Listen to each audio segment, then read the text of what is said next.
Hello guys, welcome to MP exam फंडा।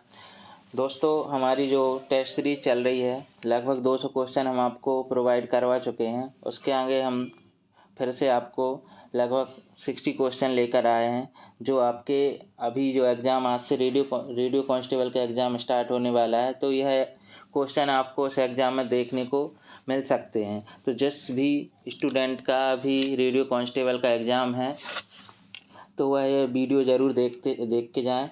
शायद आपको इससे क्वेश्चन देखने को वहाँ मिल सकते हैं, क्योंकि जो हम क्वेश्चन का लेवल इसमें दिए हैं वह रेडियो कांस्टेबल के हिसाब से ही आपको उस लेवल के क्वेश्चन आपको प्रैक्टिस करा रहे हैं।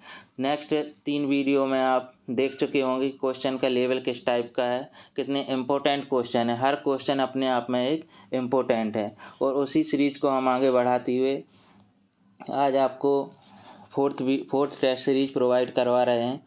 तो हमारे चैनल को पर बने रहें, सब्सक्राइब करें और इस वीडियो को शेयर करें ताकि आपके दोस्तों तक पहुंच सके, और बेल आइकन दबाएं। और इसकी पीडीएफ हम आपको टेलीग्राम चैनल पर प्रोवाइड करवा देंगे। तो वहां पर आप टेलीग्राम चैनल के लिए आप क्या करना, @MP एग्ज़ाम फंडा सर्च करना।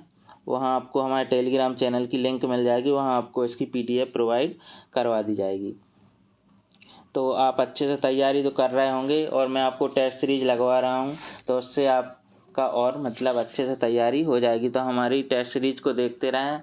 लगभग हम आपको 800 प्लस क्वेश्चन 2 दिन के अंदर आपको कंप्लीट करवा देंगे। चलिए हम देखते हैं हमारा नेक्स्ट क्वेश्चन क्या है। तो जो हमारा फर्स्ट क्वेश्चन है, लिनक्स क्या है। तो यह क्या है, एक application software, an assembler, an operating system, DBMS software. तो लिनक्स क्या है हमारा, लिनक्स एक ऑपरेटिंग सिस्टम है। तो हमारा क्या हो जाएगा, थर्ड ऑप्शन सही हो जाएगा। यह कब बना था, यह 17 सितंबर 1991 में लिनक्स बना था। नेक्स्ट क्वेश्चन देखते हैं हम। सेकंड क्वेश्चन है हमारा, कंप्यूटर कीबोर्ड के संबंध में PRT-SCR का संक्षिप्त नाम क्या है। इसका संक्षिप्त नाम क्या है हमारा, प्रिंट स्क्रीन। उसके नाम से ही पता चल रहा, PRT से प्रिंट हो गया, SCR से स्क्रीन हो गया। ठीक है, थर्ड क्वेश्चन देखते हैं। थर्ड क्वेश्चन है हमारा, by using which tab can you add a footnotes in open office writer. किस टैब का उपयोग करके आप ओपन ऑफिस राइटर में फुटनोट जोड़ सकते हैं। तो इसमें इंसर्ट का यूज करके हम फुटनोट्स को जोड़ सकते हैं। फोर्थ क्वेश्चन देखते हैं। फोर्थ क्वेश्चन है हमारा, प्राइमरी मेमोरी को ब्लैंक मेमोरी के रूप में भी जाना जाता है। तो जो हमारी प्राइमरी मेमोरी होती है वो कौन सी होती है, इंटरनल, एक्सटर्नल, कॉन्सेप्ट या वर्चुअल। तो जो हमारी प्राइमरी मेमोरी होती है वह क्या होती है, इंटरनल मेमोरी होती है। दोस्तों मैं बता दे रहा हूँ तो प्राइमरी मेमोरी के बारे में थोड़ा सा कुछ। जो हमारी प्राइमरी मेमोरी होती है वह कितने 2 टाइप की होती है। पहली होती है रैम, दूसरी होती है रोम। अब रैम भी 2 टाइप की होती है। पहली क्या होती है, एस रैम होती है, और एक होती है D RAM.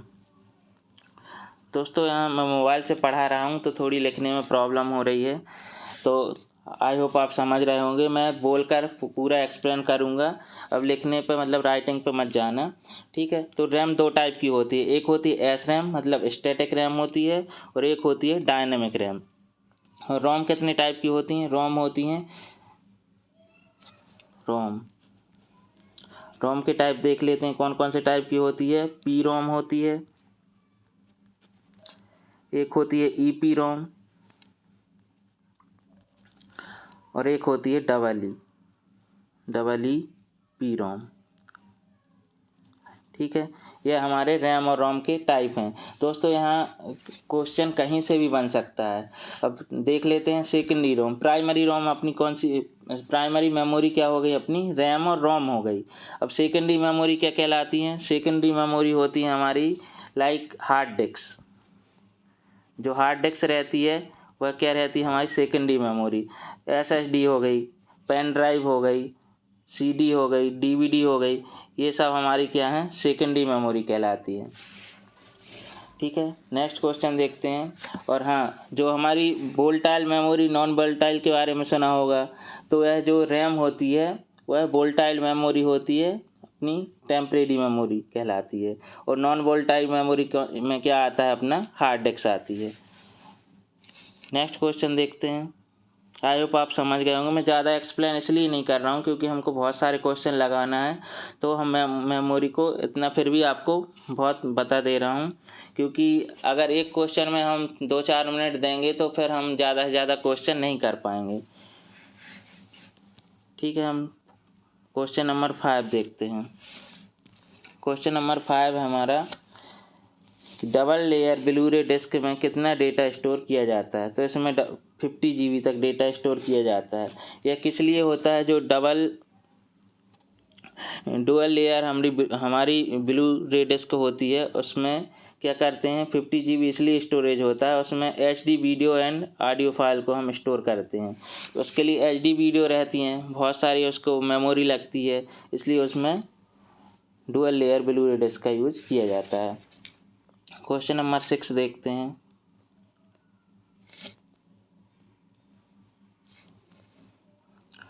Capacitor touch sensor are classified into blank type. जो कैपेसिटर टच सेंसर रहते हैं उसको कितने प्रकार के होते हैं, तो वो होते हैं दोस्तों 2 प्रकार के। कैपेसिटर नहीं है, वो कैपेसिटिव है, CAPACITIV, कैपेसिटिव टच सेंसर।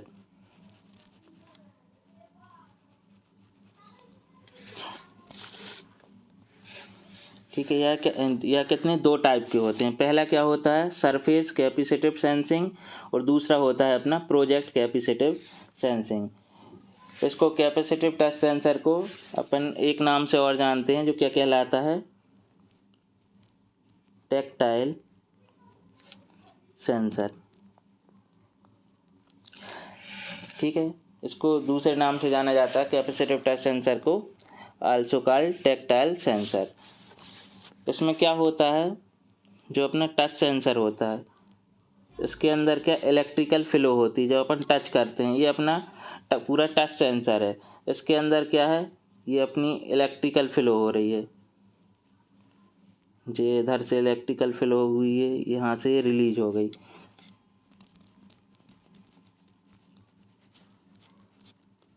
ये क्वेश्चन भी मैं आपको कल पढ़ाया था। जो हमारा टच सेंसर होता है उसमें 2 परत बनी हुई, तो उसमें कौन सी धारा फ्लो होती है, तो क्या होती है इलेक्ट्रिकल फ्लो होती है, जिससे क्या होता है हम जब टच करते हैं, जैसे अपना मोबाइल है, टचिंग लैपटॉप है, कोई भी मतलब टच सेंसिंग, ATM है अपना, ATM में टच देखा होगा आपने, तो उसमें क्या करते हैं जैसे ही हम प्रेस करते हैं, तो प्रेस करते ही क्या होता है उसमें इलेक्ट्रिकल फ्लो होती है, उससे पता चलता है कि कहाँ पर हमने टच किया हुआ है। और जैसे ही हम हाथ वहाँ से हटाते हैं तो इलेक्ट्रिकल फ्लो क्या होती है बंद हो जाती है। ठीक है, आप समझ गए होंगे।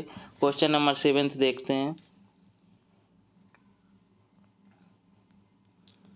क्वेश्चन नंबर 7 है हमारा, निमैनिक कोड का उपयोग किस लैंग्वेज में किया जाता है। जो निमैनिक कोड होते हैं उसको क्या बोलते हैं हम स्मारक कोड भी बोलते हैं।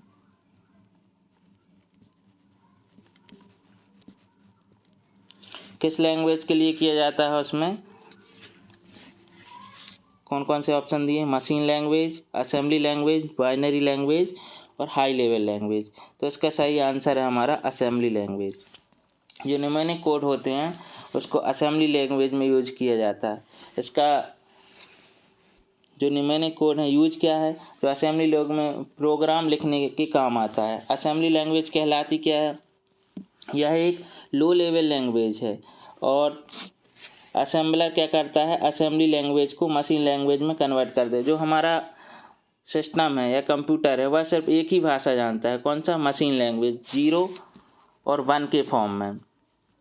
तो इससे क्या होता है, जब हम मशीन लैंग्वेज में कोड लिखते थे, 0-1 के फॉर्म में पढ़ने में या समझने में बहुत प्रॉब्लम होती थी। तो फिर क्या किया, असेंबली लैंग्वेज में हम कोड लिखते हैं जिससे हम समझ सकते हैं और पढ़ने में दिक्कत नहीं होती। तो न्यूमेरिक कोड क्या कहलाते हैं, शॉर्ट फॉर्म में लिखते हैं। जैसे अपन को कुछ लिखना है,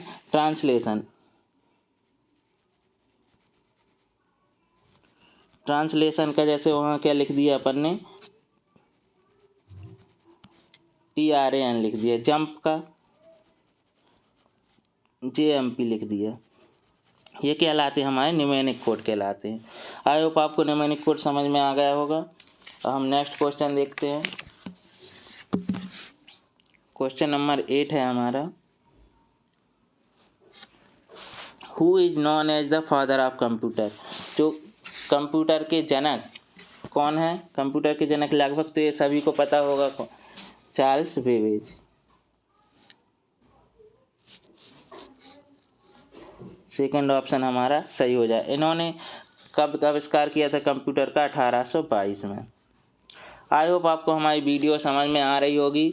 तो हमारे वीडियो को लाइक ज़रूर करें, जिससे हमें ये पता चलता है कि आपको वीडियो पसंद आ रही है। तो आप अगर हमारी वीडियो देख रहे हैं तो अगर आपको पसंद आई तो लाइक ज़रूर करें, और अगर आप हमारे चैनल पर नए हैं तो इस चैनल को सब्सक्राइब करें और शेयर करें।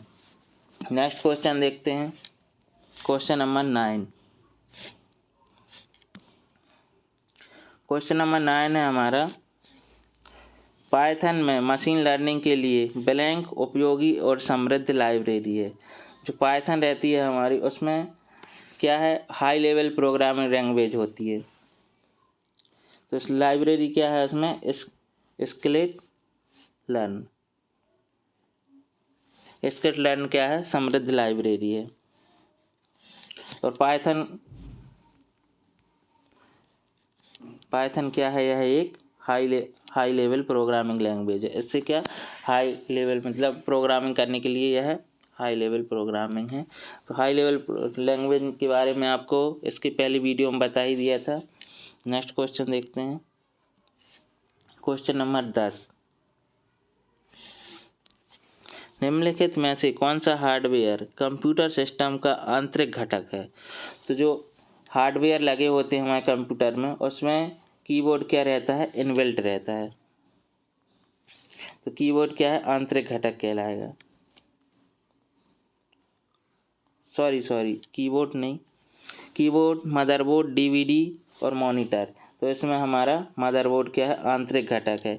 जो हमारे कंप्यूटर के अंदर लगा होता है, मदरबोर्ड है तो हार्डवेयर, लेकिन वह कंप्यूटर के अंदर फिट होता है, इसलिए कंप्यूटर सिस्टम का आंतरिक घटक क्या है, मदरबोर्ड है। क्वेश्चन नंबर 11 देखते हैं, विच of the following is a part of central processing unit. Central processing unit का पार्ट क्या है। तो जो अपना CPU होता है उसका मेन पार्ट क्या है, एक ALU क्या कहलाता है, अर्थमेटिक लॉजिक यूनिट। जो अर्थमेटिक लॉजिक यूनिट है, यह क्या करती है, यह गणितीय एवं तार्किक इकाई होती है। इसके अंदर क्या होता है, अंक गणितीय क्रियाएं होती हैं, जैसे जोड़ना, घटाना, गुणा, भाग, यह सब क्या कहाँ होता है, यह सब ALU में होता है।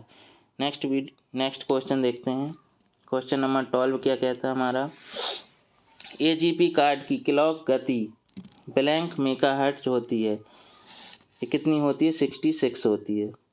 ऑप्शन नंबर फर्स्ट हमारा सही हो जाए। AGP कार्ड क्या है, एक्सेलरेटेड ग्राफिक्स पोर्ट है। यह क्या है, मतलब जैसे अपना ग्राफिक्स कार्ड की तरह ही होता है, लेकिन उससे अच्छा क्या होता है, AGP कार्ड्स होता है। क्वेश्चन नंबर 13 देखते हैं, क्वेश्चन नंबर 13 हमारा, window XP is successor of which other version of Windows operating system. जो हमारा विंडो XP है वो किसका सक्सेसर है, मतलब क्या पूछा गया है कि विंडो XP के पहले कौन सी विंडो आई थी। तो वह आई थी विंडो XP से पहले विंडोज ME।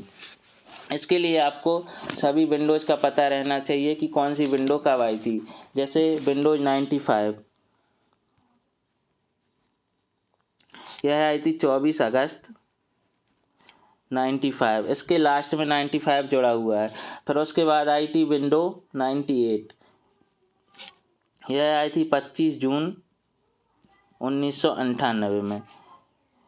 विंडो जैसा ही उसका नाम है विंडो 98, तो है कब आई थी? 98 में आई थी। फिर उसके बाद क्या आई? 98 के बाद आई विंडो ME,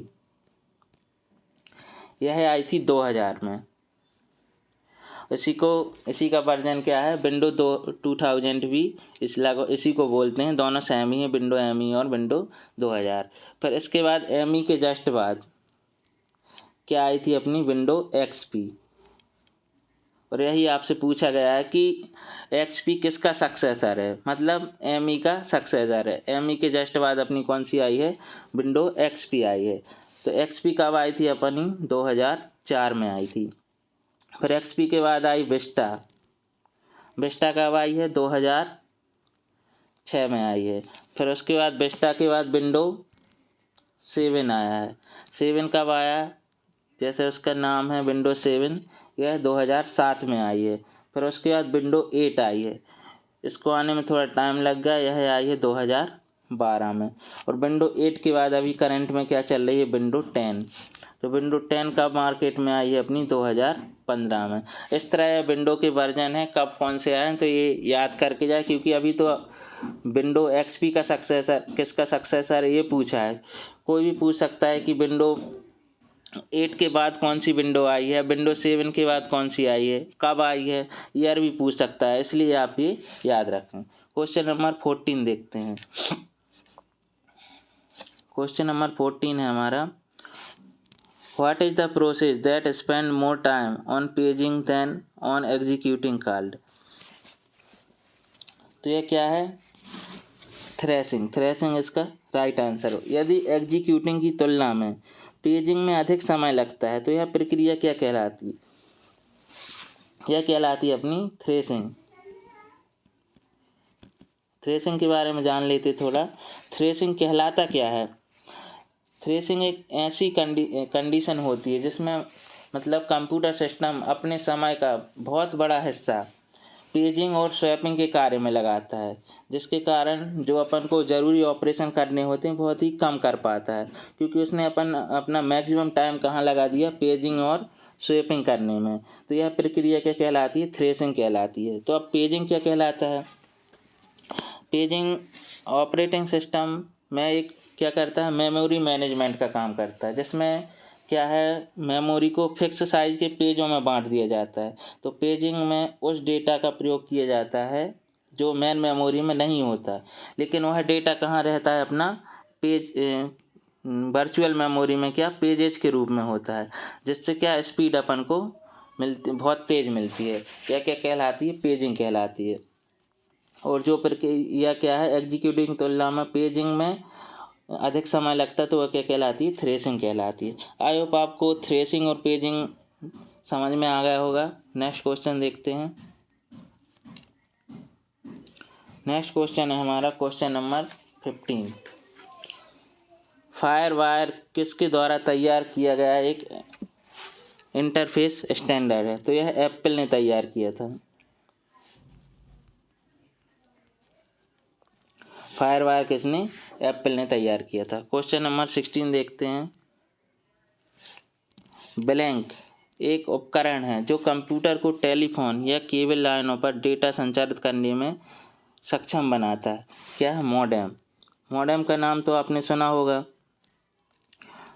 जो मॉडेम आती है, टेलीफोन लाइन आती है, उसमें मॉडेम लगा होता है। मॉडेम से फिर क्या अपन को सिग्नल मिलता है जो कंप्यूटर में, मतलब जैसे अपना वाईफाई का नाम सुना होगा, जियो फाइबर सबने देखा होगा, तो उसमें जो क्या लगा रहता है? एक मॉडेम लगा रहता है। तो उसी के बारे में पूछा गया इस क्वेश्चन में कि केबल लाइनों पर डेटा संचार करने में सक्षम बनाता है। क्या बनाता है? मॉडेम बनाता है। उसका मॉडेम का यूज करके ही केबल लाइनों में डेटा को संचारित किया जाता है। 17 क्वेश्चन देखते हैं। Question number 17, which one of the following is impact printer. तो इम्पैक्ट प्रिंटर के बारे में पूछा गया कि कौन सा हमारा इम्पैक्ट प्रिंटर। तो जो डॉट मैट्रिक्स प्रिंटर है वह क्या कहलाता है? हमारा इम्पैक्ट प्रिंटर। तो डॉट मैट्रिक्स प्रिंटर क्या कहलाता है? आपने देखा होगा जैसे स्टेशन में देखा होगा, कभी टिकट कटाने गए होंगे तो उनके पास जो प्रिंटर रखा रहता है उसमें जो टिकट में साइड में छेद रहते होंगे, तो जो प्रिंटर में वो टिकट लगी की रील लगी होती है, वो जो उनके पास प्रिंटर होता है वह कहलाता है डॉट मैट्रिक्स प्रिंटर। इसको ऐसे भी याद रख लेना कि टिकट काटने वाला जो प्रिंटर होता है वह डॉट मैट्रिक्स प्रिंटर कहलाता है और किसके अंतर्गत आता है, इम्पैक्ट प्रिंटर के। और जो नॉन इम्पैक्ट प्रिंटर होते हैं हमारे, नॉन इम्पैक्ट प्रिंटर में कौन से आ जाते हैं, इंकजेट आ जाता है और लेजर प्रिंटर आ जाता है। इंकजेट प्रिंटर क्या कहलाते हैं, जो कलर प्रिंटर होते हैं अपने नॉर्मल यूज, कहीं भी एमपी ऑनलाइन वाले के यहाँ देखे होंगे आपने, जिसमें कार्टेज लगी रहती है कलर वाली और ब्लैक एंड वाइट, तो उसमें कलर डालना पड़ता है, तो वह इंकजेट प्रिंटर कहलाते हैं। और जो लेजर प्रिंटर रहते हैं, आपने देखा हो बड़ी बड़ी मशीन रहती हैं फोटोकॉपी वाली, तो उसमें पाउडर का यूज किया जाता है, तो वो क्या है, हमारे लेजर प्रिंटर हैं। आपको प्रिंटर के दोनों प्रिंटर के बारे में अच्छे समझ में आया होगा। नेक्स्ट क्वेश्चन देखते हैं। 18वां क्वेश्चन है हमारा, Android OS is an operating system. जो एंड्रॉयड ओएस है और कौन सा ऑपरेटिंग सिस्टम है, तो वह एक ओपन सोर्स ऑपरेटिंग सिस्टम है। ठीक है, नेक्स्ट क्वेश्चन देखते हैं। Question number 19, in cat 5 Ethernet cable, cat stand for, जो कैट 5 है ईथरनेट केबल में, कैट का अर्थ क्या होता है, कैट का अर्थ क्या है हमारा, कैटेगरी है। ऑप्शन नंबर 2 सही हो जाता है। कैट 5 है क्या है, कैट 5 का मतलब है कैटेगरी 5। जो हमारी ट्विस्टेड पेयर केबल होती है, जो जिसका यूज काय के लिए करते हैं अपन, कंप्यूटर नेटवर्क के लिए करते हैं, तो उसकी कैटेगरी 5 केबल है। तो यही पूछा गया कि कैट का मतलब क्या है, कैटेगरी 5, इसका फुल फॉर्म है कैटेगरी 5। क्वेश्चन नंबर 20 देखते हैं। What is the hot spot. ये तो लगभग सभी जानते होंगे कि हॉट स्पॉट क्या कहलाता है। सभी के मोबाइल में होता है, जैसे अपना नेट ख़त्म हो जाता है तो बोलते भाई हॉट स्पॉट चालू करना।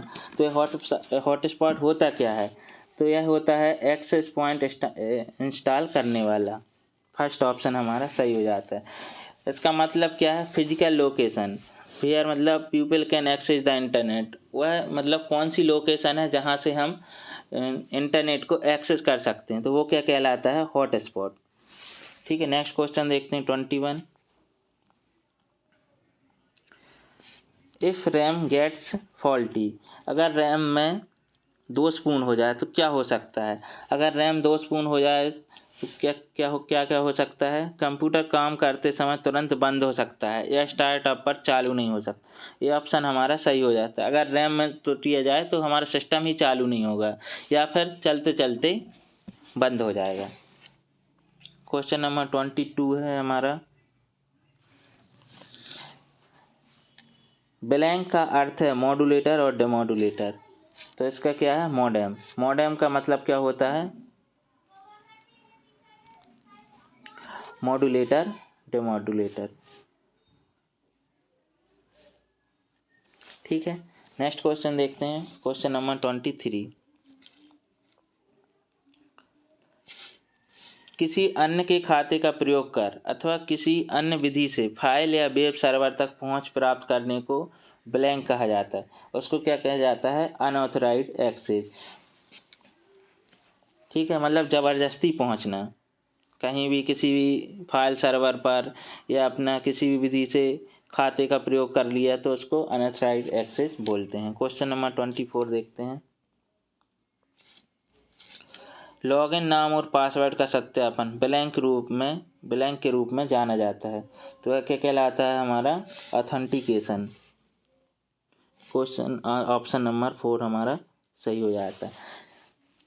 जो अपन बोलते हैं ना कि अपने लॉगिन नाम और पासवर्ड वेरीफाइड होते हैं, मतलब क्या करवा रहे हैं, ऑथेंटाइज करवा रहे हैं, ऑथेंटिकेशन एक्सेस कहलाता है। Question number 25। दोस्तों मैं ज़्यादा एक्सप्लेन नहीं कर पाऊँ क्योंकि अभी हमारे 25 ही क्वेश्चन हुए हैं, हमको लगभग 50-60 क्वेश्चन और करना है, तो इसलिए मैं थोड़ा थोड़ा एक्सप्लेन कर दे रहा हूँ और अपन डायरेक्ट टेस्ट टाइप का लगाते जा रहे हैं, सीधा ऑप्शन बताते जा रहा हूँ मैं। जितना हो सके फ्री में आपको एक्सप्लेन करके बताते जा रहा हूँ, क्योंकि अगर ज़्यादा एक्सप्लेन करेंगे तो फिर हमारे कम क्वेश्चन हो पाएंगे। क्योंकि आपका एग्ज़ाम अभी है, आज से रेडियो कांस्टेबल के एग्ज़ाम स्टार्ट हो चुके, तो मेरा ये मोटो है कि आप तक ज़्यादा से ज़्यादा क्वेश्चन आप तक पहुँच सके। क्वेश्चन नंबर 25 देखते हैं। OpenOffice.org डिफ़ॉल्ट रूप से ब्लैंक में फाइलों को सहेजता है जब तक अन्यथा नहीं बताया गया हो। तो इसका क्या है, open documents format. First option इसका सही हो जाएगा। ऑप्शन नंबर 26 देखते हैं। 26 है हमारा, which of the following is the odd one. इनको अलग छांटना है। तो inkjet printer, laser printer, dot matrix printer और CRT। तो यह शुरू के 3 क्या हैं, प्रिंटर के प्रकार हैं, जिसको मैं अभी पिछले क्वेश्चन में आपको पूरे प्रिंटर के बारे में समझाया हूँ। तो यह 3 प्रिंटर के प्रकार हो गए। लेकिन CRT क्या है, ये अपना अलग है। तो अपना आंसर क्या हो जाएगा, CRT हो जाएगा। CRT कहलाता क्या है, कैथोड रे ट्यूब। आपने देखा होगा कि जो हमारी पुरानी टीवी आती थी, वो पीछे बहुत लंबा सा ढांचा निकला होता था, तो उसके अंदर जो अपना पिक्चर ट्यूब लगता था, तो जो पिक्चर ट्यूब है वही हमारा CRT है, कैथोड रे ट्यूब कहलाता। ठीक है, समझ में आ गया होगा आपको कि मैं किसकी टीवी की बात कर रहा हूँ। तो अब पहले ज़माने में आती थी, black and white colour TV आती थी, पीछे बहुत लंबा निकला होता था उसका कांच टाइप का, तो वही कैथोड, वही CRT कहलाती थी। अब तो स्लिम हो गई, पूरे डिस्प्ले आने लगी। क्वेश्चन नंबर 6 होगा, 7 देखते हैं। क्वेश्चन नंबर 27 है, compression ratio of blank compression is higher than blank compression. तो इसमें इसका आंसर क्या होगा हमारा, ऑप्शन नंबर 2 हो जाएगा, लूजी और लूजीनेस, लॉसनेस। क्वेश्चन नंबर 28 देखते हैं।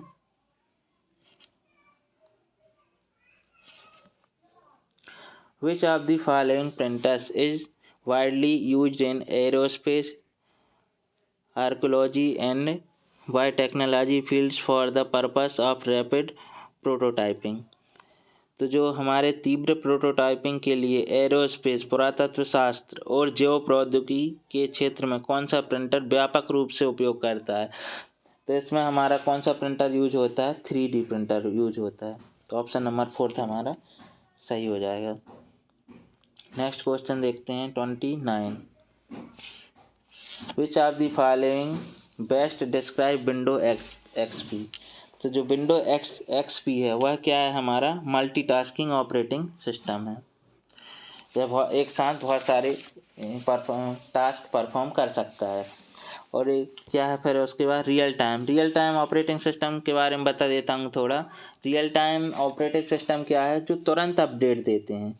लाइक अपन को जैसे एयरलाइंस रिजर्वेशन सिस्टम है, एयर ट्रैफिक कंट्रोल है, और वैसे सिस्टम जो मतलब अपन को तुरंत के तुरंत अपडेट देते रहते हैं, ज़रूरत नहीं पड़ती अपन को कुछ खुद से कुछ करने की। तो वह क्या कहलाते हैं, रियल टाइम ऑपरेटिंग सिस्टम। जो लेकिन हमारे जो विंडोज़ है, विंडोज़ क्या है, मल्टीटास्किंग ऑपरेटिंग सिस्टम है। ठीक है, नेक्स्ट देखते हैं क्वेश्चन नंबर 30।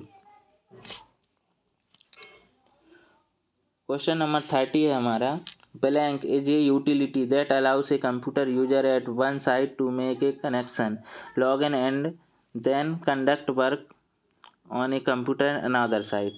तो यह क्या कहलाता है, टेलनेट कहलाता है। इसका सही आंसर हो गया टेलनेट। टेलनेट क्या है, मतलब टेलनेट एक ऐसी यूटिलिटी है जो किसी कंप्यूटर यूजर से एक साइट पर जैसे कनेक्शन बना के लॉगिन करते हैं, इसके बाद किसी दूसरी साइट पर किसी कंप्यूटर पर कार्य को संचालित करने की अनुमति दे देते हैं। तो वह क्या कहलाता है, टेलनेट कहलाता है। इसका मतलब हमारा यहाँ सिस्टम है और हम किसी दूसरी जगह से उसको रिमोटली ऑपरेट करते हैं, तो वह टेलनेट कहलाता है। इसका फुल फॉर्म क्या होता है, टेलीटाइप नेटवर्क प्रोटोकॉल होता है। 31 क्वेश्चन देखते हैं। दोस्तों ज़्यादा एक्सप्लेन नहीं कर रहा हूँ मैं, अब सीधे सीधे मैं आपको ऑप्शन से कराते जा रहा हूँ क्योंकि बहुत कम क्वेश्चन हो पा रहे हैं। 31 क्वेश्चन देखते हैं कि वह ई कॉमर्स डोमेन क्या कहलाता है जिसमें उपभोक्ता द्वारा शुरू की गई व्यवसायिक गतिविधियाँ शामिल होती हैं जिसका उद्देश्य व्यवसाय करना होता है। तो इसका आंसर क्या है हमारा, थर्ड होगा, कस्टमर टू बिजनेस, उपभोक्ता से व्यवसाय डायरेक्ट। क्वेश्चन नंबर 32 देखते हैं, किस विकल्प का उपयोग करके वर्ड डॉक्यूमेंट में उपशीर्षक जोड़ा जाता है। तो किसका, स्टाइल का उपयोग करते हैं। ऑप्शन नंबर 2 हमारा सही हो जाएगा। 33 क्वेश्चन देखते हैं, MS पावर पॉइंट 2019 में इनसाइड टैब खोलने के लिए निम्न में से किस शॉर्टकट की का उपयोग किया जाता है। तो इसमें करते हैं हम Alt+N का यूज। अपना ऑप्शन कौन सा है, सेकंड हमारा सही हो जाएगा। 34 क्वेश्चन देखते हैं, निम्न में से किस उद्देश्य के लिए व्हाट्सएप का उपयोग नहीं किया जाता है। आई होप आपको इसका आंसर तो आपसे बन ही जाएगा। अब व्हाट्सएप का यूज क्या क्या है, इसका नहीं पूछा गया, तो पहले यूज देख लेते हैं। यूज क्या है, इंस्टेंट मैसेज के लिए हाँ व्हाट्सएप का यूज करते हैं। किसी फाइल को भेजने के लिए भी हम क्या व्हाट्सएप का यूज करते हैं। वेब पर लघु वीडियो क्लिप अपलोड करने के लिए ये हम व्हाट्सएप से नहीं कर सकते हैं क्योंकि वेब पर लघु वीडियो अपलोड करने के लिए वेब पेज का यूज करना पड़ेगा। वॉइस टॉक करने के लिए ये भी हम व्हाट्सएप में यूज करते हैं। नेक्स्ट क्वेश्चन देखते हैं, क्वेश्चन नंबर, इसमें फिगर नहीं है, 36 क्वेश्चन देखते हैं। 36 क्वेश्चन है हमारा, what is the maximum number of lines one can set from A drop cap in MS Word 2013। MS Word 2013 में ड्रॉप कैप के लिए कितनी लाइनें सेट की जा सकती हैं। तो इसमें हम 10 लाइनें सेट कर सकते हैं। ऑप्शन नंबर 4 हमारा सही हो जाएगा। 37 क्वेश्चन हमारा, MS वर्ड 2013 में ब्लैंक कमांड रिवीजन को एक अलग विंडो में दर्शाता है। क्या दर्शाता है, रिव्यूइंग पैन। ऑप्शन नंबर 4 हमारा सही हो जाएगा। 38 क्वेश्चन हमारा, MS वर्ड 2007 में मेलिंग है। MS वर्ड 2007 में मेलिंग टैब के क्रिएट ग्रुप में कितने विकल्प मौजूद होते हैं। इंग्लिश में देख लेते हैं, what is the number of option is create group in the mailing tab in MS word 2007। तो इसका सही आंसर है हमारा 2। ऑप्शन नंबर सेकंड हमारा सही हो जाएगा। 39 क्वेश्चन देखते हैं। 39 क्वेश्चन हमारा, what is the position of insertion point when we open a document in MS Word 2013। तो इसका सही है सेकंड, ऑप्शन हमारा सही हो जाएगा, top left corner two of the pages. 40 question देखते हैं, जल्दी जल्दी हम टेस्ट लगा लेते हैं। यहाँ पढ़ने के बाद आपको टेलीग्राम चैनल पर जाना है, वहाँ आपको PDF मिलेगी, उसमें आंसर नहीं दिए रहेंगे, वहाँ आंसर आप खुद का दिमाग लगा के लगाओगे। यहाँ से आंसर देखोगे, मैं आंसर एक्सप्लेन करके ही बता रहा हूँ, पर वहाँ खुद से आंसर लगाओगे तो आपकी अच्छे से प्रैक्टिस हो सकती है। अगर मैं आपको आंसर वाली PDF दे दूँगा तो उतने अच्छे से आपकी प्रैक्टिस नहीं हो सकती क्योंकि आंसर आपको पहले से दिख जाएगा। मैं आपको इसलिए यही वाली PDF सेंड करूँगा जिसमें आंसर आपको नहीं दिखेंगे, और उसमें क्या करना है, आप खुद से आंसर लगाना है जिससे आपकी प्रैक्टिस बहुत अच्छे से हो सकती है। ठीक है, क्वेश्चन 40 देखते हैं, मीडिया शेयरिंग और गेमिंग प्लेटफॉर्म जीमेल के किस टैब के अंतर्गत आते हैं। तो ये क्या आते हैं, सोशल टैब के अंतर्गत आते हैं। तो कौन सा है, ऑप्शन नंबर 3 हमारा सही हो जाएगा। 41 क्वेश्चन देखते हैं, पेमेंट एड्रेस इज भीम इज यूज टू। जो भीम में पेमेंट एड्रेस का उपयोग बैंक के लिए होता है। जब हम क्या करते हैं, किसी से भीम के द्वारा या UPI के द्वारा पेमेंट करते हैं तो उसमें क्या होता है, व्यक्ति के खाते की यूनिक आइडेंटिटी होती है। फर्स्ट ऑप्शन हमारा सही है।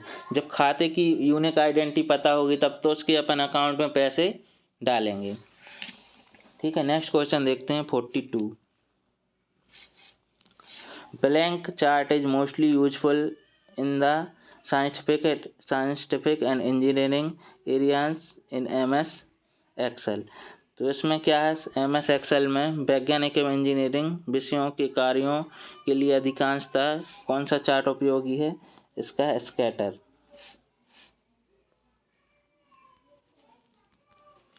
ऑप्शन नंबर 4 हमारा सही हो जाएगा। 43 क्वेश्चन देखते हैं। वर्ड फाइल में पैराग्राफ के बीच स्वतः ब्रेक को रोकने के लिए ब्लैंक का उपयोग किया जाता है।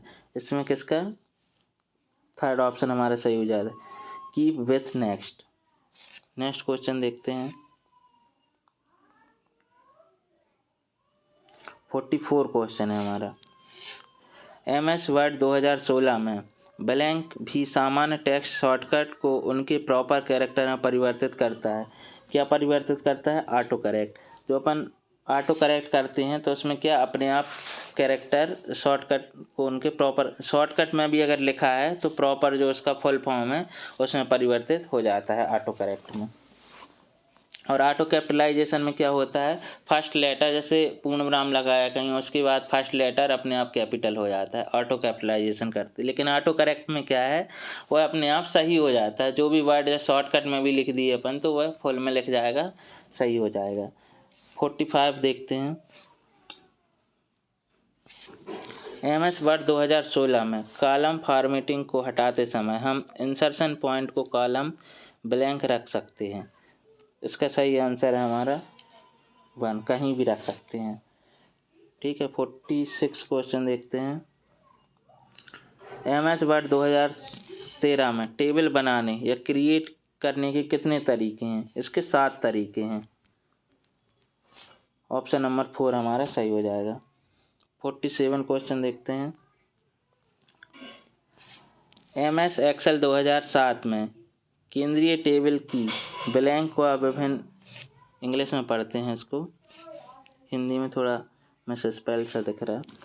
Blank of pivot table in MS Excel 2007 shows item from different row area fields in one column and uses indentation to distinguish between the item from different field। Sorry, थोड़ा ब्लर सा दिख रहा है इसमें। हाँ, अब सही दिख रहा है। ठीक है, इसका सही आंसर हो जाएगा हमारा 47 का कॉम्पैक्ट फॉर्म आ जाएगा। ठीक है। 48 क्वेश्चन देखते हैं। विच of the following is a page orientation MS word 2016।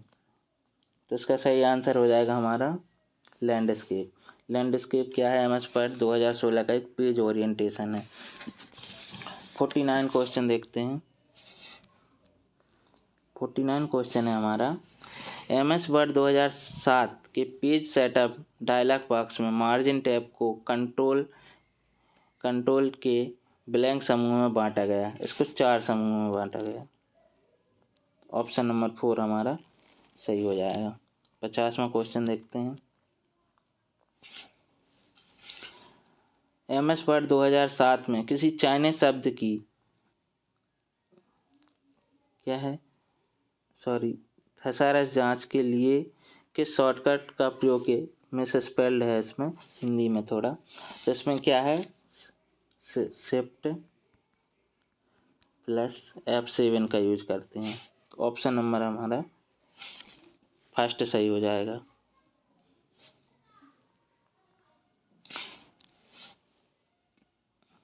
Question 51 देखते हैं। MS वर्ड 2016 की मेल मर्ज प्रक्रिया में मेलिंग के अंतर्गत फीचर का प्रीव्यू रिजल्ट समूह किस चरण में लागू होता है? यह 5वें चरण में लागू होता है। तो ऑप्शन नंबर हमारा कौन सा, सेकंड सही हो जाएगा। 52 देखते हैं। यह आज का हमारा लास्ट क्वेश्चन रहेगा दोस्तों। इसके बाद हम शाम को आपको फिर से लगभग 100 क्वेश्चन प्रोवाइड करवा देंगे।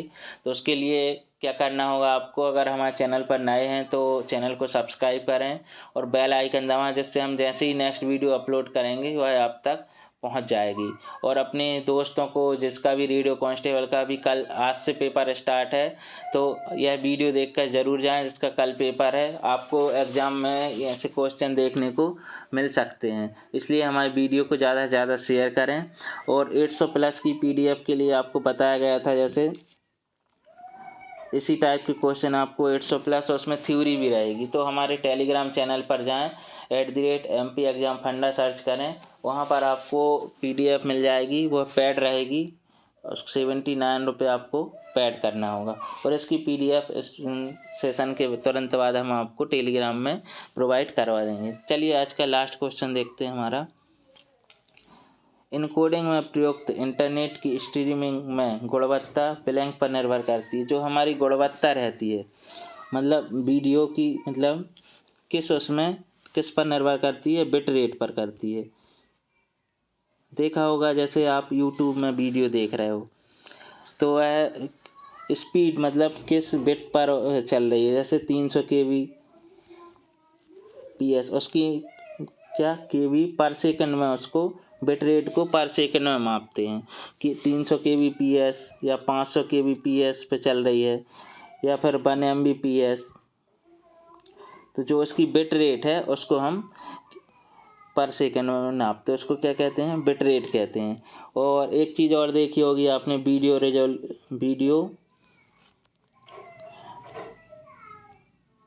रेजुलेशन देखा होगा। वीडियो रेजुलेशन क्या होता है?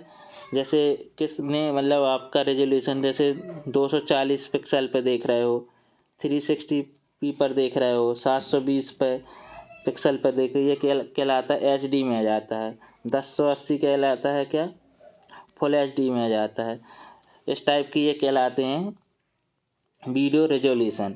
और 300 kbps या 500 kb 1 Mbps वह क्या कहलाता है? वीडियो की बिट रेट कहलाती है। आई होप आपको हमारी वीडियो पसंद आई होगी, तो हमारी वीडियो को लाइक करें और हमारे चैनल को सब्सक्राइब करें। चलिए मिलते हैं हम आप नेक्स्ट वीडियो में। धन्यवाद।